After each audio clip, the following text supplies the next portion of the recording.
1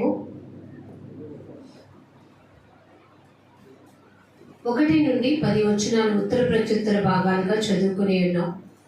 దీనిలో ఒక మాట మనకి తెలియపరుస్తూ, మనము ఎలా నీతిమంతులుగా ఉంటే మనము రక్షింపబడతామనే మాటల్ని తెలియపరుస్తూ, మనము శ్రద్ధగా ఉండాలా, దేవుని పనిలో అశ్రద్ధత కలిగి జీవించాలా, నీకు ఆశీర్వాదము కావాలా, కీడు కావాలా, అలాగే నీ కనుసైగ కూడా ఎలా ఉండాలి అని మనకి సొలొమోను గారు సామెతల ద్వారా మనకి తెలియపరుస్తూ వస్తున్న మాటలు, జ్ఞానయుక్తమైన మాటలు మనలో తెలివికి, మరి దేవుని యందు భయానికి మూలమైనవి. కాబట్టి వాటిని నేర్చుకున్నప్పుడు మనము కూడా వింటున్న వారు మాత్రమే ఉండక, మోసపరుచుకునే స్థితిలో ఉండకుండా జ్ఞాన హృదయంతో దేవుని యొక్క లేఖన భాగాన్ని అనుసరిస్తూ దేవుని యొక్క సాక్షులుగా, ఆయన సేవకులుగా, నీతిమంతులుగా, ఆయన బిడ్డలుగా దేవుడు మరి మనల్ని ఉండాలని కోరుకున్నప్పుడు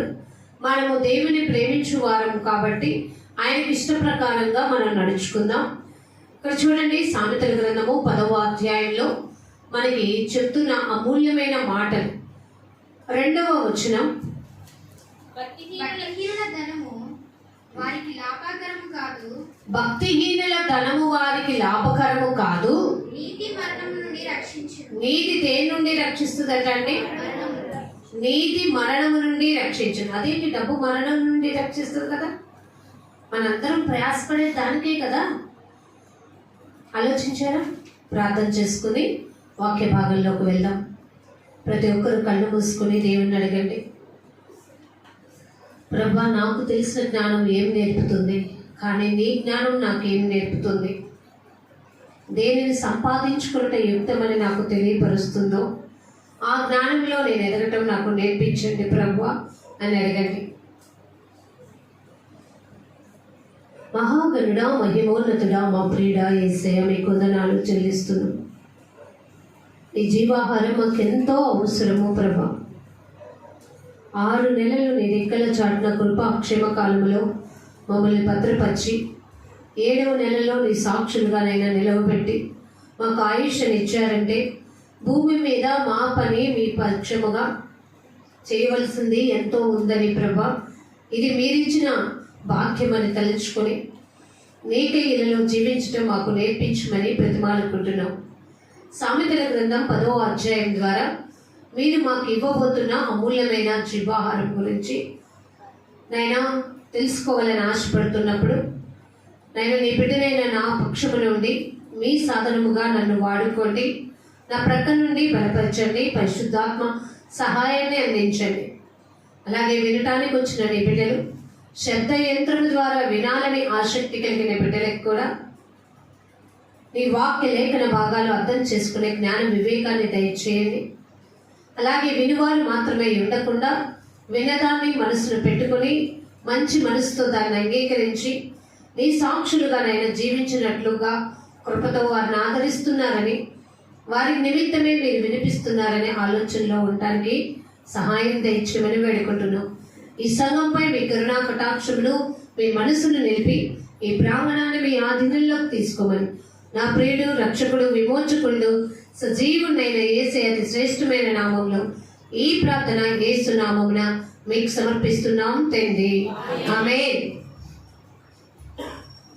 ఈ సామెతల గ్రంథంలో 10వ అధ్యాయంలో మనం 2వ వచనం చదువుకున్నాం కదండి, మరొకసారి చదువుకుందాం. భక్తిహీనుల ధనము వారికి లాభకరము కాదు, భక్తిహీనుని ధనము వారికి లాభకరము కాదు, నీతి మరణం నుండి రక్షించును. నీతి దేని నుండి మనల్ని రక్షిస్తుందట? ఆలోచించారండి. భక్తిహీనుడు ధనం సంపాదిస్తున్నాడు, ఈ లోకపరమైన జ్ఞానాన్ని ఉపయోగించుకొని కూడా ధనము సంపాదించుకుంటున్నాడు.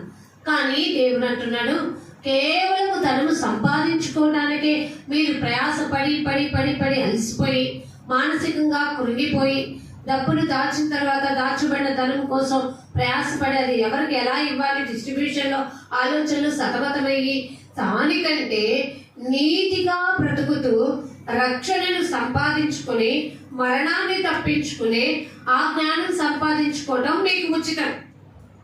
అర్థమైందండి? ఈ జ్ఞానాన్ని మీరు కొనుక్కోవసరం లేదు. మీరు కొంచెం మీ శరీరాన్ని సహకరించుకొని వచ్చి దేవుని సన్నిధిలో కూర్చొని ఆ యొక్క దేవుని మాటలు సాత్వికమైన మనసుతో అంగీకరించి, ఇది దేవుడు నా కోసం ఈ రోజు సిద్ధపరిచిన వాక్యాహారం, జీవాహారం కాబట్టి ఇది నా నోటున నేను చదువుతున్నప్పుడు, అలాగే నా చెవులతో వినుతున్నప్పుడు నేను దాన్ని మంచిగా గ్రహించుకొని నేను నీతిమంతుడుగా ఉండడానికి ప్రయత్నం చేసినప్పుడు దేవుడు నన్ను మరణము నుంచి ఏం చేస్తాడు? రక్షిస్తాడు. అదేంటండి? అంటే ఈ లోకంలో ఉన్నంతకాలం మరణం రాదా అంటే కంపల్సరీ పుట్టిన ప్రతి మనిషి మరణించడం తప్పకుండా జరుగుతుంది. ఎందుకంటే ఒక మనిషి ఆయుష్ దేవుడు చెప్తున్నాడు 60 సంవత్సరాలు 70 సంవత్సరాలు కదండి. ఈ 60-70 దాకా కూడా వెళ్ళలేక అకాల మరణం చెందేవారు అజ్ఞానులు. కొంతమంది దేవునికి ఉగ్రత రేపి వారి ఆయుష్ కాలాన్ని వారు తక్కువ చేసేసుకుంటున్న వారు కూడా లేకపోలేదు. కానీ ఇది మరణం నుండి నన్ను ఎలా రక్షిస్తుందంటే, మనము చనిపోయిన తర్వాత ఒక తీర్పు అనేది ఉంటది. ఇది క్రైస్తవ విశ్వాసులకి తెలుస్తుంది. నేను చనిపోయిన తర్వాత నా ఒక తీర్పు అనేది దేవుని దగ్గర జరిగితే, దేవుడు నన్ను మరణంలోనికి ఉంచకుండా ఆ మరణము నుండి జీవంలోనికి నన్ను దాటించడానికి నేను నీతిమంతుడుగా బ్రతకాలి. నాకు ఆ రక్షణ అవసరం. నేను దేవుని బిడ్డగా ఉండడానికి నాకు ఆ రక్షణ అవసరం. కాబట్టి నేను అట్టి జ్ఞానాన్ని సంపాదించుకోవడానికి నేనేం చేయాలి? ప్రయాసపడాలి. ఈ ప్రయాసలో నా వల్ల కానప్పుడు దేవుడే నాకుండి ఏం చేస్తాడట? సహాయపడతాడు, తోడుగా ఉంటాడు. ఇది ఈ త్రోవన నడుము అని నాకు దేవుడు ఉపదేశం చేస్తాడు. చూడండి, ఒక మాట తెలియపరుస్తున్నాడు ఫిలిప్పీలకు రాసిన పత్రికలో నుంచి.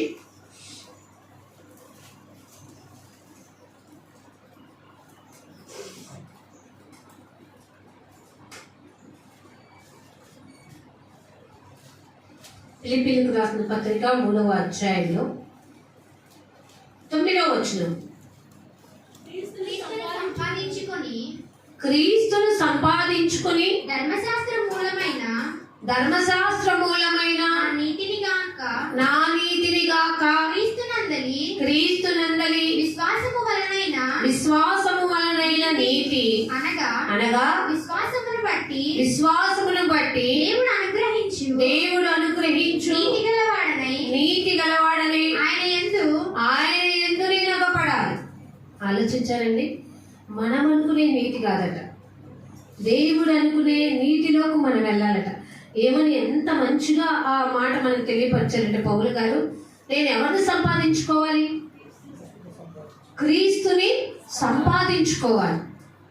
ఈ సంపాదనకి నేనేమన్నా ఖర్చు పెట్టాలా అంటే కాదు. నీ శరీరాన్ని బద్ధకంతో ఉంటుంది. నీ శరీరాన్ని కొంచెం సహకరించుకొని దేవుని మాటలు వినటం నాకు శ్రేయస్కరం. అది నాకు మేలు, నాకు ధన్యకరం. సంఘముతో ఆత్మ చెప్పుచున్న మాట ఎవడు వింటాడట? చెవి గలవాడు వింటాడు అని చెప్పినప్పుడు ఆ మాటలు నాకు తేనె కంటే మధురంగా ఉన్నాయి. ఆ మాటలు, ఆ వాక్యమే నన్ను ఏం చేస్తుందట? బ్రతికిస్తూ ఉంది. కాబట్టి నేను ఏం నేర్చుకోవాలి? ఎవరిని సంపాదించుకోవాలి? నా ఆరాటం దేనికోసం? నా ఆరాటం ఎలా ఉండాలంటే, ఈ లోకంలో ఇదిగో ఫుల్ టైం చేశాను, పార్ట్ టైం ఎక్కడన్నా దొరుకుతుందా? ఓటీలు ఎక్కడన్నా దొరుకుతాయా ఓవర్ టైం చేయడానికి? లేకపోతే ఈ సంపాదన సరిపోవట్లేదు, ఇంకెక్కడన్నా ఏదైనా జాబ్ దొరుకుతుందేమో, లేకపోతే సైడ్ బిజినెస్ ఏమన్నా చేసేసి సంపాదించాలేమో అనుకొని ఎలా ఉంటారండి? ఎన్ని ఆలోచనలు కలిగి జీవిస్తారు. కానీ ఇక్కడ అంటున్నాడు, మీరు క్రీస్తును సంపాదించుకోండి. ఈ సంపాదన కోసం మీరు అనుకుంటారా? కాస్త టైం దొరికితే బైబిల్ చదువుకుందాంరా, కాస్త టైం దొరికితే వాక్యం విందాం, పోనీ లాస్ట్ వీక్ ఏం చెప్పారో ఒకసారి వాటిని గమనించుకుందాం, లేకపోతే ఈ పాట నేర్చుకుందాం, ఈ పాటలో చాలా మర్మయుక్తంగా ఆ లిరిక్స్ ఉన్నాయి, లేదంటే దేవునితో నేను సహవాసపూర్వకంగా కొంతసేపు నాకు తెలిసిన భాషలో దేవునితో నేను కొన్నిసార్లు ప్రార్థనా పరంగా దేవుడిని అడిగి చూస్తాను. ఈ ఆలోచన ఉందా? నువ్వు క్రీస్తుని సంపాదించుకోవాలనే ఆలోచన ఉంటే ఇవన్నీ వస్తాయి. లేదు నేను డబ్బులు సంపాదించుకోవాలి అనుకున్నావు అనుకో, నువ్వు అనుకుంటావు ఈరోజు ఏ చిన్న పనైనా చేసేసి సంపాదించేయాలి, ఏదో ఒక విధంగా సంపాదించేయాలి. కానీ నీవు నీతిపరంగా ఎదగాలి అంటే నీలో ఉన్న విశ్వాసము క్రీస్తు మీ హృదయములలో విశ్వాసము ద్వారా నివసించాలి. దేవుడు మన యొక్క హృదయాల్లో మనము నమ్మిన విశ్వాసము ద్వారా, నమ్మకం ద్వారా మన హృదయంలో నివసించాలంటే మన హృదయంలో ఎవరికి మనం చోటు ఇవ్వాలి? దేవునికి చోటు ఇచ్చేవారిగా ఉండాలి. కానీ ఆ చోటులో మనం ఎక్కువగా శరీరాశలకి ఇచ్చేస్తున్నాం, మనసు యొక్క కోరికలను నెరవేర్చుకోవడానికి ఇచ్చేస్తున్నాం, కుటుంబ బాధ్యతలు మోసుకుంటూ కుటుంబ బాధ్యతల కోసం సమయం అంతా గడిపేస్తున్నాం. కానీ దేవుని కోసం గడిపే సమయాలంటే నీకు చాలా తక్కువగా కనపడతాయి. లేదురా బాబు వెళ్ళకపోతే ఇంట్లో వాళ్ళు ఊరుకోరు అన్నట్టుగా వస్తున్నావా? నీ అంతటి నువ్వే వృత్తి తెచ్చుకుంటావు సుమా.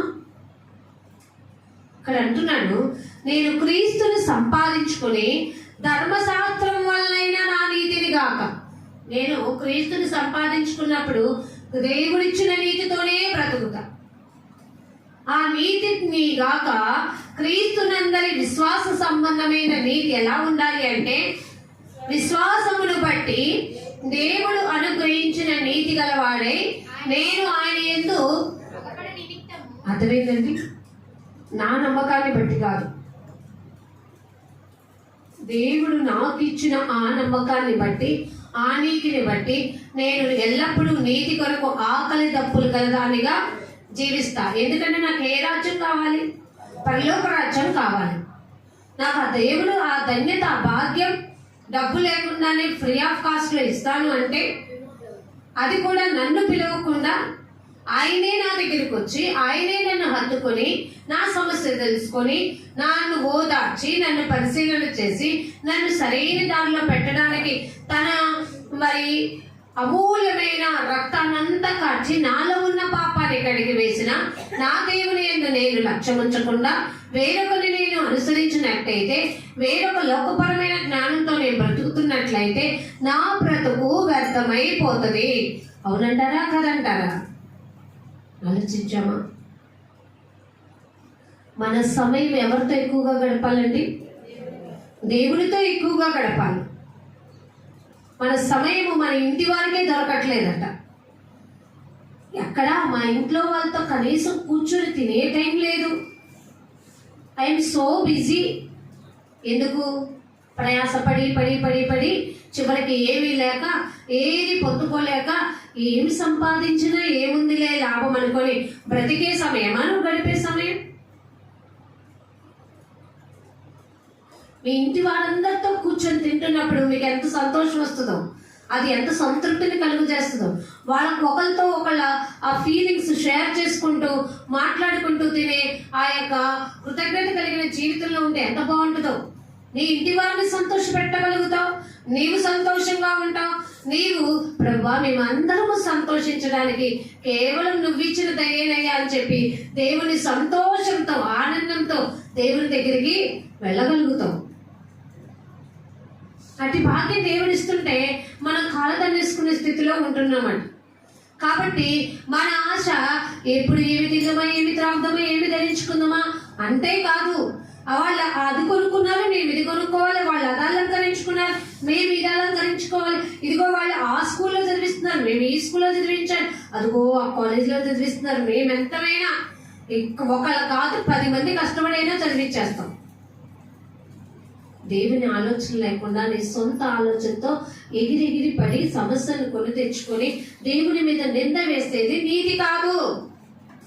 అది లోకపరమైన జ్ఞానంతో నిండుకున్నది. దేవుని సంపాదించుకో, దేవుని మీద ఉన్న నీతిని సంపాదించుకో, దేవునికి అగపడేలాగా ఉండు, దేవుని యొక్క ఆలోచన సభలో చేరు. దేవుడు నిన్ను గురించి ఆలోచించి, ఆహా ఈ బిడ్డ నా బిడ్డగా భూలోకులు ఎంత ప్రయాసపడుతున్నాడు, ఎంత శ్రమ పడుతున్నాడు, నాతో సహవాసం కలగడానికి ఎంత ఇష్టపడి జీవిస్తున్నాడు, కాబట్టి ఈ బిడ్డను నేను అడిగిన దానిని ఇవ్వకుండా నేను ఉండలేను అనుకునే విధంగా దేవుని యొక్క ఆలోచన సభలో మనం చేరేవారిగా ఉంటే మనం ధన్యకరమైన జీవితంలో ఉన్నట్టే. సామెతల గ్రంథంలోకి వెళ్దాం. 10వ అధ్యాయములో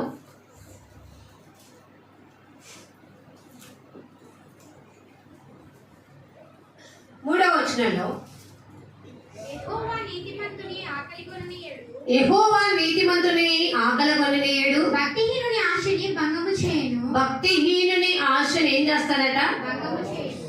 ఎవడి ఆశ భంగం అయిపోద్ది అంటే ఆశలు ఇద్దరికీ ఉంటాయి. జ్ఞానవంతుడికి ఆశ కలిగి జీవిస్తాడు, భక్తిహీనుడు కూడా ఆశ కలిగి జీవిస్తాడు. నువ్వు జ్ఞానవంతుడిగా ఉండి ఆ దేవుని మీద ఆలోచనతో ఉండి నీవు కోరుకున్నది జరగాలి అని అంటే అది దేవుడు నెరవేరిస్తే అది స్థిరత్వంగా మిగిలిపోద్ది. అలా కాకుండా నీ జ్ఞానాన్ని ఉపయోగించుకొని నీ కోరిక చొప్పున నడుచుకోవాలంటే అది ఏమైపోతుందో తెలుసా? ఊడిపోద్ది. ఎప్పటికైనా నిలిచి ఉండదు, స్థిరత్వం కాదు. భక్తిహీనుడుగా ఉంటున్నావో జ్ఞానవంతుడిగా ఉంటున్నావో అది నీవు కాదు. తనను తాను యోగ్యుడని ఎంచుకున్నవాడు కరెక్ట్ కాదు. దేవుని చేత గొప్పవాడు అనిపించుకునే స్థితిలో ఉండగలిగిన వాడే నీతిమంతుడు అవుతాడు. కాబట్టి ప్రభువా నా ఆశ భంగం కాకూడదు అని అంటే నువ్వేం చేయాలంటే దేవుని మాటలు నేర్చుకోవాలి, హృదయంలో చేర్చుకోవాలి. నీ హృదయం ఆయన ప్రేమ యందు అతకబడి ఉండాలి. అప్పుడు నీవు కోరుకున్నది అంతయు కూడా నీకు నెరవేరుతుంది. లూకా సువార్త 12వ అధ్యాయంలో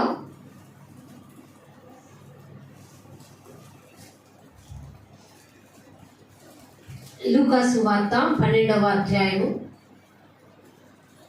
22వ వచనంలో అంతటా ఆయన తన శిష్యులతో ఇట్లా నేను ఈ హేతువు చేత మీరు ఏమి తిందురో అని మీ ప్రాణంను గురించి అయినను, ఏమి ధరించుకుందమో అని మీ దేహాన్ని గురించి అయినను, ఏమి తిందుమో అని మీ ప్రాణమును గూర్చి అయినను, ఏమి ధరించుకుందమో అని మీ దేహమును గూర్చి అయినను చింతింపకుడి. కానీ మన చింత ఎప్పుడు ఇదే. పొద్దున ఆ కూర ఉండాలి, సాయంత్రం ఏ కూర ఉండాలి, ఇది వండితే వాళ్ళు తింటారో లేదో. ఒకళ్ళు తింటారు, ఒకళ్ళు తినరు. ఒకళ్ళ ఇంట్లోనే 2-3కి 2-3 వండాలి. ఈ ఎట్టా బాబు ఇది, ఈ చింత, ఈ వేదన, అసలు దాని గురించి ఆలోచనే వద్దట అంటున్నాడు. ఆహారము కంటే ప్రాణమును, వస్త్రము కంటే దేహమును. అర్థమైందండి? ఏది ముఖ్యం అంట? మనం తినే ఆహారం కంటే కూడా ప్రాణము గొప్పదట.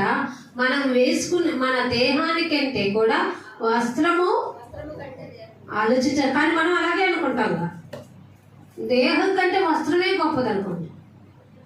ఈ దేహాన్ని గొప్పడానికి ఎంతదైనా సరే, అది నల్లగున్నా తెల్లగున్నా ఎర్రగున్నా కానీ దానికి ఎంత గెటప్లు వేస్తామో.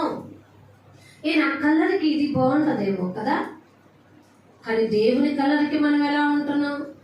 దేవుడు మనల్ని ఎలా తొంగి చూసినప్పుడు మన హృదయంలో ఎంత పెద్ద మచ్చలాగా కొండలాగా కనపడితే ఎట్ట మరి దేవుడు ఇష్టపడతాడా మనల్ని? ఏది ఒకసారి ఆయన తెలుసుకొని ఆయన జ్ఞానంతో ఎదుగుతూ తప్పిపోయి స్థితిలో పడిపోతే ఉంటే దేవుడా ఈరోజు తప్పు చేశాను క్షమించు, మళ్ళా రేపు వచ్చి దేవుడా తప్పు చేశాను క్షమించు, మళ్ళా 3వ రోజు 4వ రోజు 5వ రోజు 6వ రోజు ఇక నీ బ్రతుకు ఎప్పుడూ వచ్చి తప్పు చేశాను క్షమించు, తప్పు చేశాను క్షమించేనా? నీ తప్పులు తెలుసుకొని తప్పులో నుంచి మార్చుకొని దేవునికి ఎలా నడుచుకోవాలో ఆ జ్ఞాన రీతిలో ఎదగడం తెలియట్లేదా? దేవుడు అదే చెప్తున్నాడు. నేను క్షమిస్తా తప్పకుండా, మిమ్మల్ని కూడా క్షమించమనే చెప్తున్నా. ఎన్నిసార్లు ప్రభు అంటే 77 మార్లు కంటే ఎక్కువ సార్లు క్షమించాడట. మనకు ఒక్కసారి క్షమించమంటేనే మన అహం పక్కకు వచ్చి నిలబడుతుంది.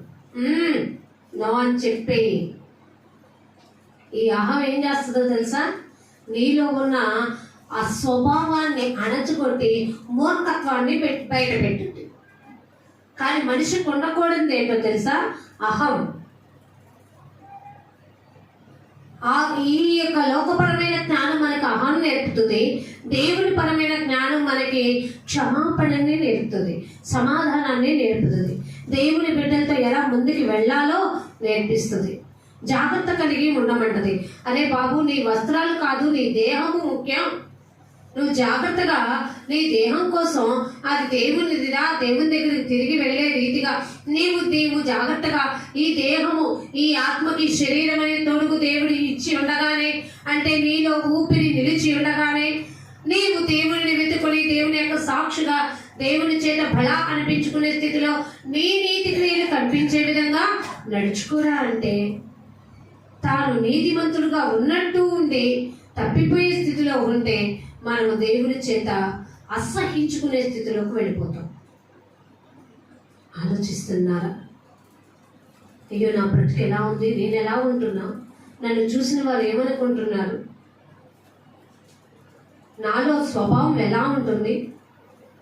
కొంతమంది మన స్వభావం ఎలా ఉంటుందో మనకు చెప్తున్నప్పుడు ఆ స్వభావాన్ని పరిశీలన చేసుకొని, ఏది ఏంటి ప్రభువా, నాలో నీకు ఆయాసకరమైన మార్గం ఉంటే, ఎదుటి వారికి నేను ఇబ్బంది కలిగించే స్థితి నాలో ఉంటే దానిని సరిచేసి నీ సాక్షిగా నేను నివసించడం నాకు నేర్పించు.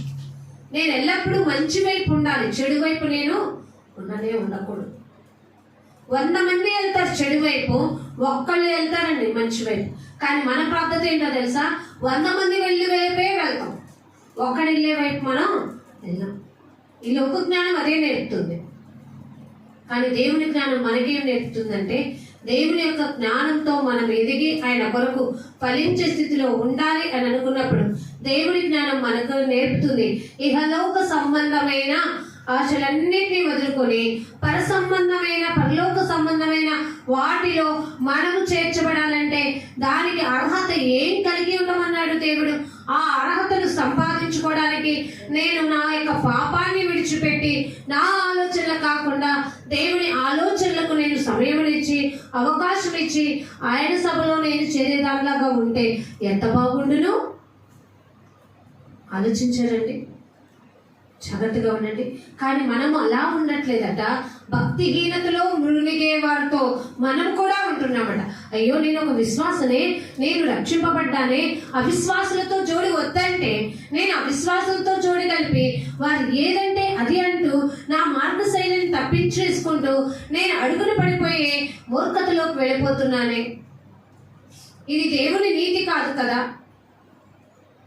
దేవుడే చెప్తున్నాడు, ఒక విశ్వాసకి అవిశ్వాసతో జోడి ఉండకూడదు.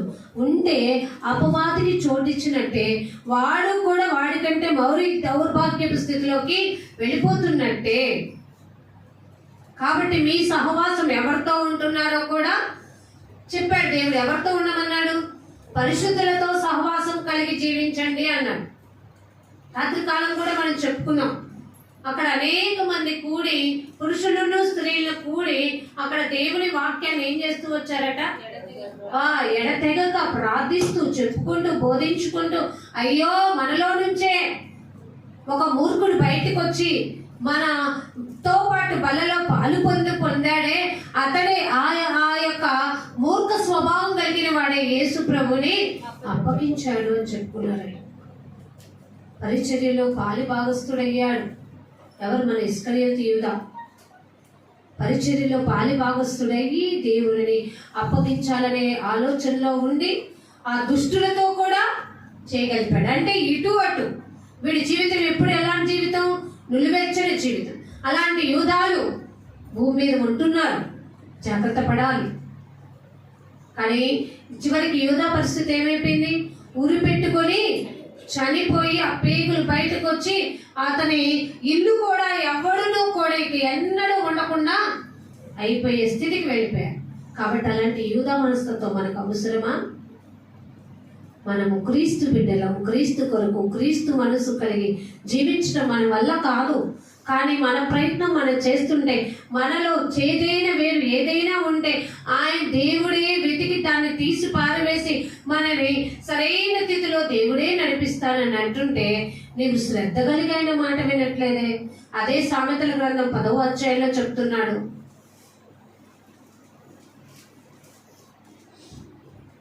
సామెతల గ్రంథం 10వ అధ్యాయంలో 4వ వచనంలో, బద్ధకముగా పనిచేయవాడు దరిద్రుడగును, శ్రద్ధ గలవాడు ఏమవుతాడట? మీకు విషయం చెప్పనా? ఈ లోకపరమైన జ్ఞానంతో ఉన్నవాడు కూడా శ్రద్ధగానే పనిచేస్తాడు. ఎంత శ్రద్ధగా చేసినా మన చేతుల కష్టార్జితాన్ని దేవుడు ఆశీర్వదిస్తేనే తప్ప అది నిలిచి ఉండదు. దేవుని ఆశీర్వాదం లేకపోతే ఎంత సంపాదించినా అది ఏమైపోతుందట? ఆలోచించండి. అందుకని మనం దేవుని పనిలో శ్రద్ధగా ఉందాం. దేవుని పనిలో శ్రద్ధగా ఉండడం నేర్చుకుంటే మనం ఇతర పనుల్లో కూడా ఎలా శ్రద్ధగా ఉండాలి, ఎంతవరకు అది ఉపయోగించుకోవాలనేది మనకి తప్పకుండా తెలుస్తుంది. కాబట్టి దేవుని యొక్క పనిలో, దేవుని సేవలో, దేవుని పరిచర్యలో శ్రద్ధ కలిగి పాలు పొందులు పొందేవారు ఉంటే వాళ్ళు తప్పకుండా ఐశ్వర్యము అంటే ఈ లోకపరమైన ఐశ్వర్యం కాదు, మీ ఆత్మీయ అభివృద్ధిలో తప్పకుండా మీరు ఐశ్వర్యవంతులు అవుతారు. ఆలోచించుకోండి, జాగ్రత్త పడండి. అందుకని ఈ 4వ వచనంలో చెప్తూ అంటాడు, హెబ్రీయులకు రాసిన పత్రికలో మన ఆసక్తి గురించి మాట్లాడుతూ ఒక మాట. హెబ్రీయులకు రాసిన పత్రిక 6వ అధ్యాయము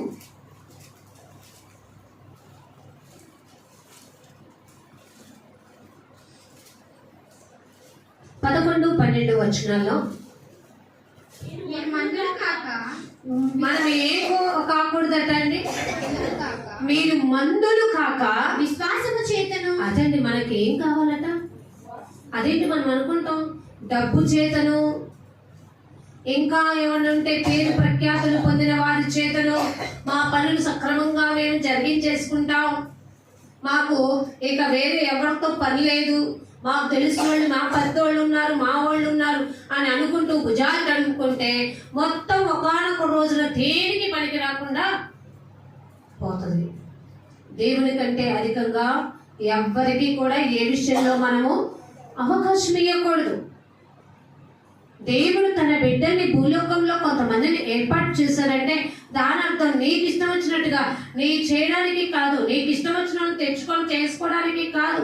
ఇక్కడ మనకి చెప్తున్న శ్రద్ధ కలిగి అనడంలో దేవుని విషయంలో, దేవుని పరిచర్య విషయంలో, దేవుని వాక్యం వినే విషయంలో, ప్రార్థించే విషయంలో కొంతసేపు ఆగి వెళ్ళొచ్చులే అనుకుని నిర్లక్ష్యంతో ఉండే వారితో కూడా కలిసి చెప్తున్న మాట, మీరు మందులు కాక విశ్వాసము చేతను, మీలో దేవుని మీద ఉన్న నమ్మకము చేతను, ఓర్పు చేతను మీరు ఎప్పుడూ కూడా ఏం కలిగి ఉండాలంటే సహనము అనేది ఉండాలి. ఈ సహనము లేకనే మనలో, మనకి తెలిసిన ఇంగ్లీష్ వాడుకలు అయితే ఏమని ఉంటుందండి ఈ మాట? పేషెన్స్. పేషెన్స్ లేదే పేషెంట్ లాగానే మారుతున్నాం మనం. ఆ సహనం అనేది లేకనే మనం అనేకమైన ఇబ్బందికరమైన పరిస్థితుల్ని కొని తెచ్చుకుంటూ ఉన్నాం. ఓర్పు అనేది ఉంటే, ఓర్పు చేతను మీరు దేవుని యొక్క వాగ్దానాలను ఏం చేసుకోవాలట? అది మీరు దేవుని వాగ్దానాన్ని మీ పక్షమున నెరవేర్చుకోవాలి. మీకు ఆశీర్వాదకరంగా, మేలుకరంగా అవి మారాలి.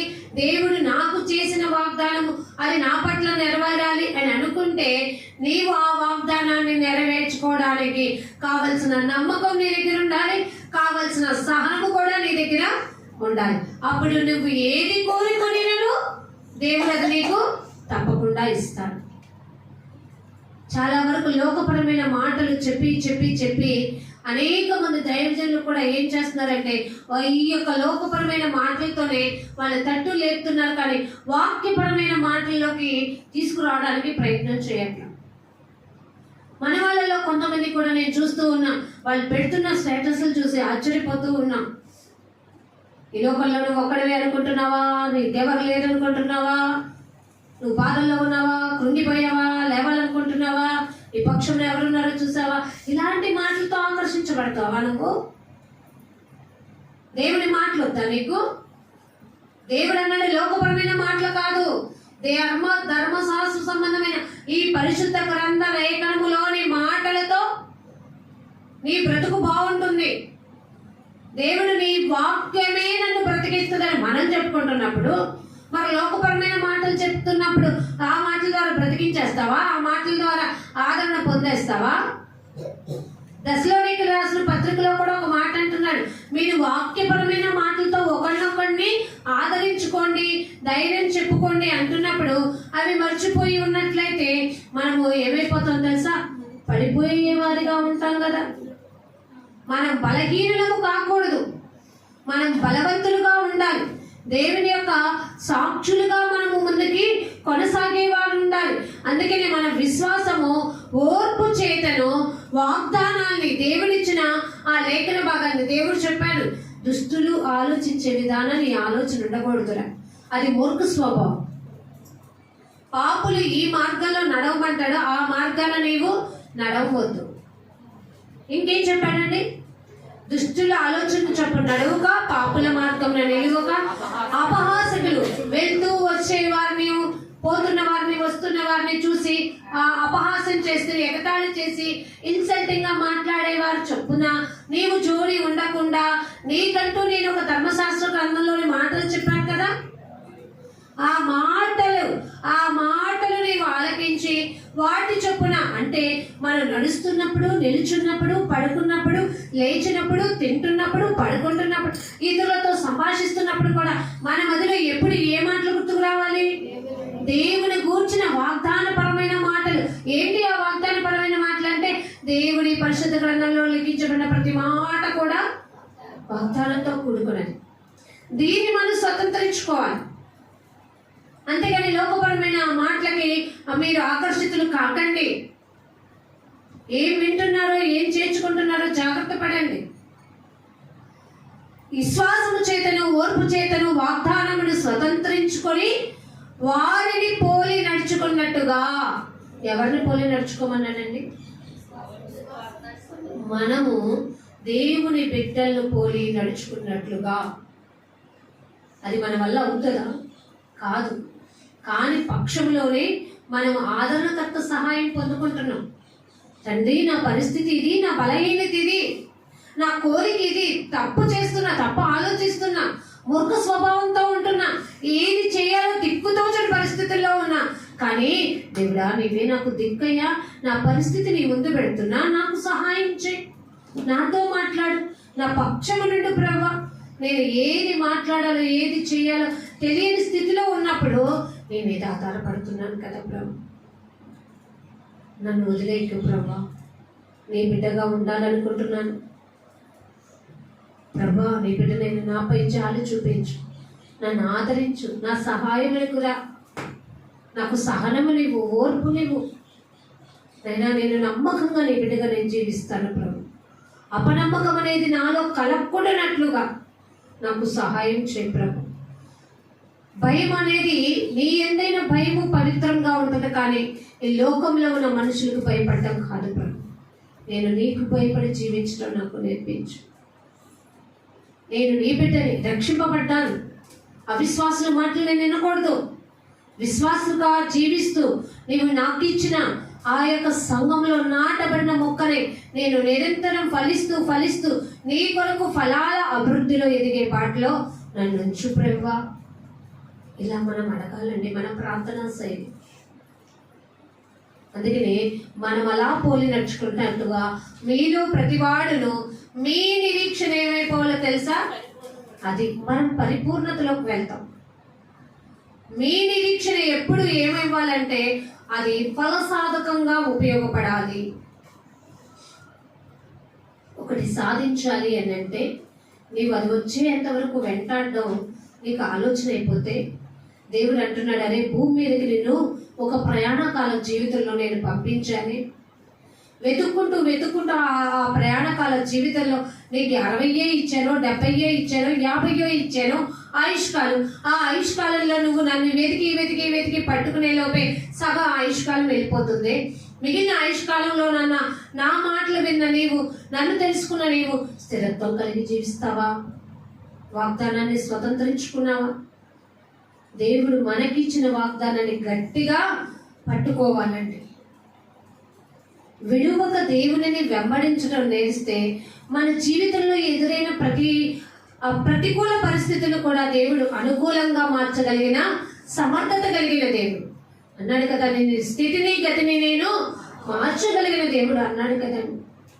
దేవునిపై ఆధారపడు, దేవుని దగ్గర కూర్చునేడు, దేవునితో సహవాసం కలిగి జీవించు. వ్యర్థమైన మాటలకి అవకాశం అనేది మనం ఇచ్చి మనం వ్యర్థులుగా మిగిలిపోవద్దు.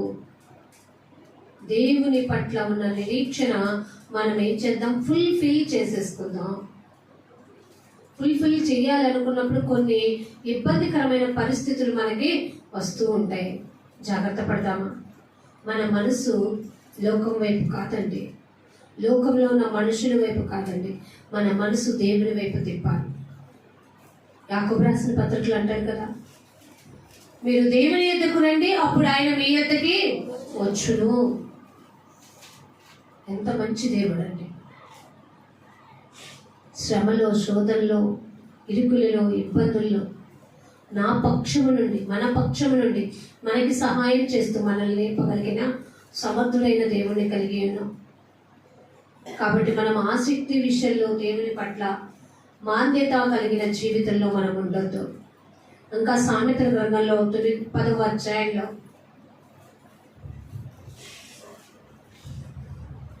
సామెతల గ్రంథం 10వ అధ్యాయంలో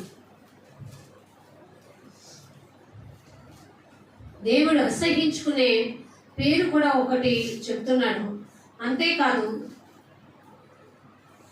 6వ వచనంలో అంటాడు, నీతిమంతుని తల మీదకి ఏమొస్తుందట? మనందరం ఎదురు చూసేది ఇదే కదా. మరి కొంతమంది అంటారు, ఇట్లా పెట్టుకొని చేయండి ఆశీర్వాదం వస్తుందంట. ఇట్లా పెట్టుకుని ఏంటంట, మనంతా మనం చేస్తే ఆశీర్వాదం వచ్చేస్తుందంట. అక్కడ ఒక మాట అన్నాడు, నీ తల మీదకి ఆశీర్వాదం రావాలంటే ముందున్న మాట ఏంటి? నువ్వు నీతిగా బ్రతకాలి. నీతి అంటే నువ్వు అనుకునే నీతి కాదు, దేవుడు అనుగ్రహించే నీతి కలిగి జీవించాలి. ఆ నీతిమంతుడుగా ఉన్న నీ తల మీదకి దేవుడు ఆశీర్వాదం ఇస్తాడు. అంతేకాదు అక్కడ అన్నాడు, బలత్కారము భక్తిహీన నోరు ఏం చేస్తుందట? అర్థమైందా? నీవు నీతిగా యథార్థంగా ఉంటే దేవుడు భక్తిహీనుల నోరు ఆటోమేటిక్గా మూసివేస్తాడు. దేవుడు మన పక్షమున ఉంటాడు, మన నీతిని చూస్తాడు. మన మీదకి వచ్చే ఆపదను తొలగించేయచ్చు కదా అనుకుంటారు. అలా అనుకుంటే దేవుడి సాక్షులుగా మనం నిలబడలేము. విశ్వాస పరీక్ష ఒక్కొక్కసారి వస్తున్నప్పుడు ఆ విశ్వాస పరీక్షలో మనం కృంగిపోకూడదు, సహనము కలిగే జీవించాలి. షడ్రక్ మేషక్ అబేద్నెగోలు వాళ్ళు దేవుడిని ఎంతగానో ఏం చేస్తున్నారట? ఆరాధిస్తూ ఉన్నారు. ఆ షడ్రక్ అనియు, మేషాక్ అనియు, మరి అబేద్నెగోలకి అజర్యా అనియు పేర్లు కలవు కదా. ఈ పేర్లు కలిగిన ముగ్గురు కూడా రాజు ఆజ్ఞకి లోబడలేదు. వాళ్ళు ఒక్కటే అన్నారు, ఓ రాజా, నువ్వు చెప్పిన ఆజ్ఞ ఈ విధంగా చేయాలని నువ్వు కోరుకుంటున్నావు, ఈ విగ్రహానికి మొక్కమంటున్నావు, మొక్కకపోతే మమ్మల్ని తీసుకెళ్ళి అగ్నిగుండంలో పడేస్తానంటున్నావు. మేము ఈ లోకపరమైన జ్ఞానాన్ని ఉపయోగించుకున్నాం అనుకో, నీకు భయపడాలి. భయపడటం వల్ల ఉరి వస్తుందని నా దేవుడు చెప్పాడు. కానీ నేను నీతిమంతుడిగా ఉంటే నేను మరణము నుండి రక్షింపబడతానని ధర్మశాస్త్రం చెబుతుంది. ఇప్పుడు రెండింటి మధ్యన నేను ఇరికింపబడ్డానా లేదా? కానీ ఏది సెలెక్ట్ చేసుకున్నారు వాళ్ళు ముగ్గురు? మేమైతే మా దేవుడు రక్షించడానికి సమర్థుడు. ఒకవేళ దేవుడు మాకు ఈ పరీక్షలో మమ్మల్ని ఈ విధంగా ఉంచాలి అనుకుంటే, రక్షించకపోయినను సరే మేము ఇది చేయడానికి అది విశ్వాసం, కదల్చబడిన విశ్వాసం, స్థిరమైన విశ్వాసం, వాగ్దానంతో కూడిన విశ్వాసం, ఆసక్తిలో మాంద్యులు కాని విశ్వాసం. జాగ్రత్తగా అట్లాంటి ఆలోచన కలిగి జీవించాలా? లేదు, నేను కష్టాల వల్ల ఇట్లా చేయాల్సి వచ్చింది, నాకు ఎదురైన సమస్యకి ఏం చేయాలో తోచక నేను ఈ విధంగా చేశానంటే, ఒరే బుద్ధిహీనుడా అని పిలుచుకోవాలి. మనం వెర్రితనంగా జీవిస్తూ నీ చేసే ప్రతి తప్పుకి సమాధానం ఉందలే అంటూ నువ్వు పైపైన పూత రాసుకొని ఎంత కూర్చున్నా దేవుడు మన హృదయంలో ఉన్న దేన్ని చూస్తాడు? స్వభావం ఎలాంటిది వీళ్ళది? ఆలోచించాలండి. దేవునికి కావాల్సింది మనం పైపైన చెప్పే మన యొక్క అలంకరణ కాదు. దేవునికి కావాల్సింది మన హృదయంలో ఉన్న అలంకరణ కావాలి. నువ్వు దేవుని బిడ్డవని ఆ స్వభావం బయటకు వ్యక్తీకరించాలి. మనుషులు చూసి నువ్వు దేవుని బిడ్డవనుకుంటారేమో, కానీ దేవుడు చూసి నమ్మాలి నిన్ను దేవుని బిడ్డ. అలాంటి తలంపు కలిగి జీవిస్తున్నావా? అడగాలి. అందుకే దేవుడా, నీకు ఆయాసకరమైన మార్గము నా ఎందుందేమో చూడుము. కీర్తన 139 లాస్ట్ వచనాలు ఒకసారి చూద్దాం.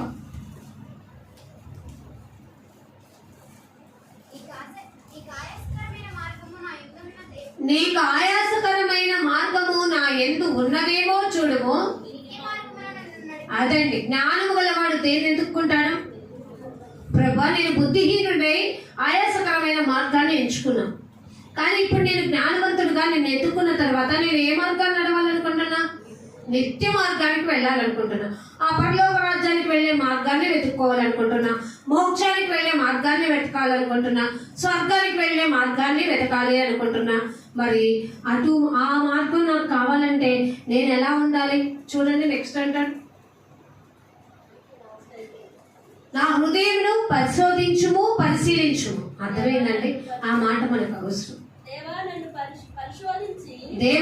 పరిశోధించి, అదండి, దేవా నన్ను పరిశోధించి నా హృదయాన్ని. మనం ఈ మాట అంటున్నామా? దేవుడా, నా హృదయాన్ని నువ్వేం చేయమనాలి? పరిశోధించయ్యా, నా అంతరంగాన్ని తెలుసుకో. నేనైతే పైకి చెప్తున్నానేమో మాటలు, లేకపోతే నా భక్తి పైనే ఉందేమో, మనుషులకు కనబడవల్లనే ఉన్నానేమో, కానీ నా హృదయాన్ని చూడగలిగింది ఎవరు? కదా. మరి నేను అలాంటప్పుడు నా హృదయం దేవుని ఎదుట కుమ్మరించాలా, దాచిపెట్టుకోవాలా? పశ్చాత్తాప హృదయం కలిగి జీవించాలా? అవసరం లేదు.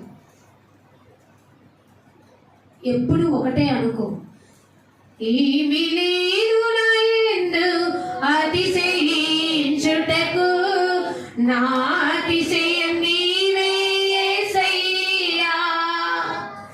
ఏమీ లేదు నా యందు అతిశయించుటకు, నా అతిశయం నీవే యేసయ్యా. యేసయ్యా, యేసయ్యా, యేసయ్యా, యేసయ్యా. ఏమీ లేదు నా యందు అతిశయించుటకు, నా అతిశయం నీవే యేసయ్యా. ఎంతైందండి మన అతిశయం? మనం గర్వపడాల్సింది సర్వాధికారం కలిగిన దేవుణ్ణి కలిగి ఉన్నందుకు అతిశయపడాలి. అంతేకాని మనకున్న జ్ఞానాన్ని బట్టి అతిశయించకూడదు, మనం వేసుకున్న వస్త్రాన్ని బట్టి అతిశయించకూడదు, మనం నివాసం చేస్తున్న ఇల్లుని బట్టి అతిశయించకూడదు, మనం చదువుకున్న ఆ చదువుని బట్టి గర్వపడేవారిగా మనము ఉండనేకూడదు. ఎందుకంటే అవి ఏమైపోతాయి? అక్షయమైపోతాయి, క్షయమైపోతాయి కదా. ఒక్కళ్ళే క్యాచ్ చేశారు, ఎందుకంటే ఎప్పటికైనా నశించిపోతాయి. ఆలోచించారా? కానీ మనమేమనుకుంటాం, ఇవన్నీ ఉంటాయనే కదా మరి ప్రయాస పడి కష్టం తెచ్చుకొని శరీరాన్ని మరి ఎంత దారుణమైన స్థితికి వెళ్ళిపోయినా కానీ వాటి కోసం కష్టపడి, చదువు కోసం, ఉద్యోగం కోసం, వస్త్రాల కోసం, ఇంట్లో సంపాదించుకోవడం కోసం కష్టపడి ఆయాసం చేత ఉండి దేవుని సన్నిధానానికి వచ్చి ఇట్లా కూర్చోడానికి ఐ కాంట్, నా వల్ల కావట్లేదు, ఏం చెప్పమంటావు నా కష్టాలు అంటే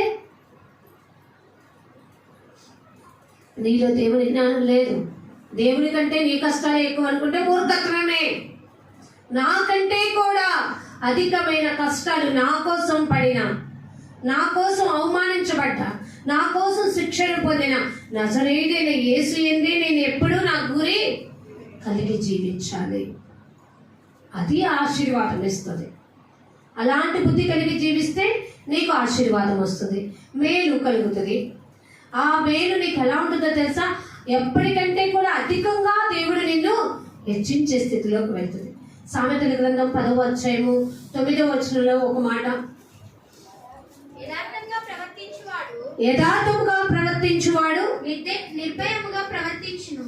యథార్థముగా ఎవరు ప్రవర్తించాలంటే వాడు ప్రవర్తించేవాడు నిర్భయముగా ప్రవర్తిస్తాడు. కుటిల వర్తనుడు బయలుపడతాడు. కుటిలంగా ప్రవర్తించేవాడు ఎప్పటికైనా ఏమైపోతాయి? రే నువ్వు నటించువాక ఎప్పటికైనా నీ చేసేది బట్ట బయలైపోతా అంటారు కదా ఈ లోకం. దేవుడు అనలేదా మనకి? నీవు చెడు హృదయం, ప్రేమగల మాటలు ఎన్ని చెప్పినా కానీ నీ విషయం ఏంటో ఏదో ఒక రోజు అది ఏమైపోతే బయటకు వస్తుంది. కానీ అలా ఉండడానికి నువ్వు మూర్ఖ స్వభావంలో లేవు, బుద్ధిహీనుడిగా లేవు, అజ్ఞానుడిగా లేవు. నేను నిన్ను పిలుచుకున్నా కదా, నా వరాన్ని నీకు ఇచ్చా కదా, నేను పవిత్రపరిచాను కదా, నా లేఖన భాగంలోని మాటలు నీకు తెలియపరిచాను కదా, నీవు కూడా వాటిని అనుసరించాను దేవుడా, తప్పక నిన్ను విడిచిపెట్టినా అన్నవాడివే కదా. మళ్ళా నువ్వెందుకు మారిపోతున్నావు? ఎందుకు ఈ లోక స్వభావంలోకి వెళ్ళిపోతున్నావు? యథార్థతను వదలకయుందువా అన్నారట. ఎవరిని ఆలోచించారండి? తన స్నేహితులు వచ్చి ఏమన్నారట యోగుని, ఇంకనూ నీ యథార్థతను వదిలిపెట్టవా? ఎప్పుడన్నారు ఆ మాట చెప్పండి ఒకసారి, మీరు ఇమాజిన్ చేసుకోండి. దేవుని బిడ్డగా ఉండి సకల ఐశ్వర్యాలు, ఆ ఊర్లో అతని కంటే ఐశ్వర్యవంతులు లేనంత స్థితిలో ఉన్న ఆ యోబు గారు సడన్ గా ఒక రోజు మొత్తం కోల్పోయి మొత్తం వదిలేసుకొని చివరికి తను అనారోగ్య పరిస్థితికి వెళ్ళిపోయినప్పుడు కూడా దేవుని యందు నిరీక్షణను వదిలిపెట్టలేదు. అతనేందండి, సజీవుడు నాకున్నాడు, నా కన్నులారా ఆయన చూస్తానని ఒక నిరీక్షణతో చెప్పగలిగిన ఆ మాటను బట్టి అక్కడున్న అతని స్నేహితులు అంటారు, ఏంటి యోబు, ఇంకా నీ యథార్థతను నీవు వదలకుండావా? నీ భక్తి నీకు అంత ధైర్యం పుట్టించేస్తుందా? మనని ఆ మాట అనిపించుకుని ఎంత బాగుందో. ఎట్టున్న పరిస్థితిలో కూడా ఏంటి నీ ధైర్యం అంటే, నా ధైర్యం నా యేసయ్యే. నా భక్తి నాకు ధైర్యం నేర్పుతుంది. నా భక్తి నాలో పిరికితనాన్ని రేపట్లేదు. నా దేవుడు నా పక్షమునున్నాడు, నాకు సహాయం చేస్తాడు. నా యథార్థత నన్ను మంచివాడిగా తీర్చిదిద్దుతుంది.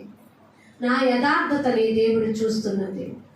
నా యథార్థత ఒకానొక రోజున దేవుడు తప్పకుండా నాకు సహాయం చేసేంత వరకు కూడా నేను ఆయన పాదాలను పట్టుకొని విడిచిపెట్టను.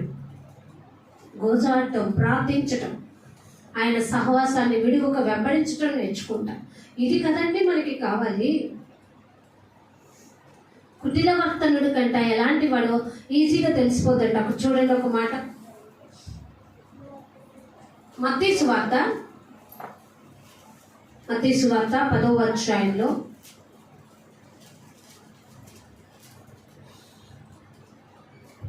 మత్తయి సువార్త 10వ అధ్యాయం 26వ వచనం. కాబట్టి మీరు వారికి భయపడకుడి, మరుగైనదేదియు బయలుపరచబడకపోదు, రహస్యమైనదేదియు తెలియబడకపోదు. అర్థమైందండి? మన లోపల ఒకలా ఉండి బయటకు ఒకలా ఉంటే అది ఏనాటికైనా తెలుస్తుంది. చాలా మంది అంటారు కదా, అరే నీ బుద్ధి అలాంటిదో నాకు తెలుసురా, కానీ ఇప్పుడు దాకా ఎట్టున్నావో కూడా నాకు తెలుసు. ఎంత మరుగును దాచినా అది ఏదో ఒక రోజున పట్టబయలు కాకుండా ఉండదు. దేవునికి మన ఏదో రహస్యమైనది అంటూ కూడా ఏది ఉండదు. కానీ మనం ఒకటి జాగ్రత్త పడాలి. హృదయంలో యేసయ్యకు చోటు ఇచ్చేద్దాం. అపవిత్రమైన మాటలకి, అపవిత్రమైన చెప్పుడు మాటలకి మనము అవకాశం ఇవ్వద్దు. ప్రభా, నేను ఎలాంటి వాడిని? పాపినే కదా. నేను అపవిత్రంగా జీవించినప్పుడే కదా ప్రేమతో నువ్వు నన్ను దగ్గరికి తీసుకున్నావు. నా పాపాలు ఎప్పుడు క్షమించబడతాయి? దేవుడు ఏమన్నాడో తెలుసా? మీరు ఒకరినొకళ్ళు క్షమించుకునే ఎలా మీ పాపములు ఏమవుతాయి అన్నాడు. ఆలోచించారండి, జాగ్రత్తగా ఉండండి. అంతేగాని నువ్వెంత అంటే నువ్వెంత అనుకుంటే ఎప్పటికీ ఎంతలోనే ఉంటాం. ఏది కూడా మనము సాధించుకోలేము. దేవుడు చెప్పిన జ్ఞానంలో వెళ్దాం. మనుషులు చెప్పిన జ్ఞానము నిరర్థకం ఎప్పటికైనా. ఆలోచిద్దాం. 1 కొరింథీయులకు రాసిన పత్రికలో ఒక మాట చెప్తూ, కొరింథీయులకు రాసిన మొదటి పత్రిక 4వ అధ్యాయము 5వ వచనం. కొరింథీయులకు రాసిన మొదటి పత్రిక 4వ అధ్యాయం 5వ వచనం. కాబట్టి సమయం రాకమునుపు అనగా ప్రభు వచ్చి వరకు కూడా దేని గురించి తీర్పు తీర్చకుడి. ఆయన ఆగండి. తీర్పు తీర్చువాడు ఎవరు? ఆలోచించారు. మనము జాగ్రత్త పడాలి. కానీ తప్పు చేస్తున్న వాడిని ఖండించాలి, హెచ్చరించాలి, బుద్ధి చెప్పాలి యాజ్ పర్ బైబిల్. కానీ వాడికి నువ్వు అస్సలు ఇది అని తీర్పు తీర్చడానికి కరెక్ట్ కాదు. దేని గురించి తీర్పు తీర్చకుడు. ఆయన అంధకారమందలి రహస్యములను వెలుగులోనికి తెచ్చి హృదయములోని ఆలోచనలు బయలుపరుస్తాడు. అర్థమైందండి? అంధకారంలో ఉన్న రహస్యాన్ని బయటకు తీసి అసలు నీ హృదయ ఆలోచన ఏంటో తెలుసని మన హృదయంలో ఉన్న ఆలోచన తీసి బయట పెట్టగలిగిన సమర్థుడు ఆయన. కానీ తీర్పు తీర్చే అవకాశం ఎవరికి ఇచ్చేయాలి? మనం. కాబట్టి యెహోవా యందలి భయము పవిత్రంగా ఉంటే మన హృదయంలో ఇలాంటి అంధకార సంబంధమైన క్రియలతో మనము గేమ్స్ ఆడం. జాగ్రత్తగా ఉండాలి. ప్రభువా, నీ బుద్ధి నాకేం నేర్పుతుంది? ఈ లోక జ్ఞానం నాకేం నేర్పుతుంది? నేను నీ యందు భయం ఎలా కలిగి ఉండాలని నాకు నేర్పుతున్నావు. రహస్యమైనది నేను ఏదైనా లోపల దాచుకుని బయటికి వేరొకలా ఉంటే దాని గురించి తప్పకుండా నువ్వు బయలుపరుస్తానంటున్నావు. అంతేకాదండి, కింద ఒక వండర్ఫుల్ మాట రాయబడి, ప్రతి వాడికి తగిన మెప్పు ఎవరి వల్ల కలగాలి? ఆలోచించారా? ప్రతి వాడికి తగిన మెప్పు దేవుని వల్ల వస్తేనే అది ఆశీర్వాదము. ప్రతి వారికి మెప్పు దేవుని వల్ల పొందుకుంటే అది తరతరములు నిలిచి ఉంటుంది, స్థిరముగా ఉంటుంది. మనుషుల వల్ల వచ్చే మెప్పు ఈ రోజు వస్తుంది, రేపొద్దున అర్థమైందా? కాబట్టి మనం ఎవరి మెప్పు కోసం పనిచేయకూడదు. మనుషులను సంతోషపెట్టు వారికంటే మనం ఎవరిని ఎక్కువగా సంతోష పెట్టాలి? కొలసీలకు రాసిన పత్రికలో మనం చెప్పుకుందాం. బ్రతకాలు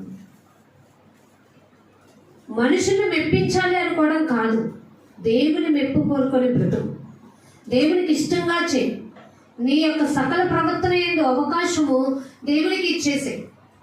నీ హృదయంలో యేసయ్యకు చోటిస్తే అపవిత్రమైనది ఉండదు. నీవు నీతి అని కిరీటం కట్టుకొని మరణము నుండి రక్షించడానికి, దేవుని చేత ఆశీర్వదింపబడటానికి దేవుని పనిని శ్రద్ధగా చేస్తూ ఆయన మార్గంలో యందు సక్రమైన జీవితంలో కలిగి వ్యక్తుడు ఎవరు నేను ప్రేరేపింపక ఆ మాటలకి, ఆ ప్రలోభాలకి నువ్వు తావీయక నీవేం చేస్తావంటే దేవుడిచ్చిన జ్ఞానంతో నీ కుటుంబం అని ఇల్లు కట్టుకుంటావు. దేవుడిచ్చిన జ్ఞానంతో ఆయన సన్నిధిలో ఏం విన్నావో ఆ విన్న వాక్యాన్ని మనసును పెట్టుకొని సాత్వికమైన మనసుతో అంగీకరించి దాన్ని అవలంబిస్తూ నడుచుకుంటూ వెళ్తాం. నీ హృదయం ఎవరికి చోటిస్తున్నావో ఆలోచించుకో. ఏ భయం కలిగి జీవిస్తున్నావు, ఏ జ్ఞానంతో ఉంటున్నావు, ఎటువైపుకి మళ్ళీ ఉంటున్నావు. కానీ ఫైనల్గా దేవుడు చెప్పేది ఒకటే, నీతిమంతుడు మరణము నుండి రక్షింపబడతాడు. ప్రభువా, ఆ మరణము నుండి నేను రక్షింపబడాలనుకుంటున్నాను. కీర్తన 116:8 ఒకసారి చూసుకొని క్లోజ్ చేసేద్దాం. మరణము నుండి నా ప్రాణమును కన్నీళ్లు విడవకుండా నా కన్నులను జారి పడకుండా నా పాదములను. అదేమైందండి? అవును, మరణము నుండి తప్పించగలిగిన వాడు దేవుడే.